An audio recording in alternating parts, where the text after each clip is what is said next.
నాకు నువ్వు కావాలి, నీ సన్నిధి కావాలి, నీ బలం కావాలి. ఈ జీవితకాలం ముగించక ముందే నీకోసం ఫలించాలి, నీకోసం వాడబడాలి, 10 మందికి దీపంగా మారాలి, 10 మందికి దీవెనగా మారాలి. నాకు నువ్వు కావాలి. నువ్వు ఉంటే నా బ్రతుకు వెలుగుతుంది. నా బ్రతుకు వెలిగితే అది 10 మందికి ఆదర్శం అవుతుంది.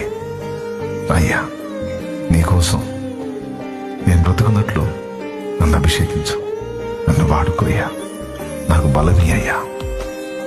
ఒకప్పుడు తెలియక నా కోసం, నా ఇంటి కోసం అన్ని ఆలోచనలు చేశాను.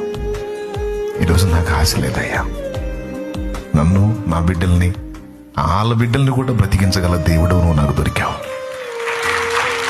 ఇంకా నేను దేని గురించి ఆలోచించి దిగులు పడేదయ్యా? నువ్వు లేకపోతే కదా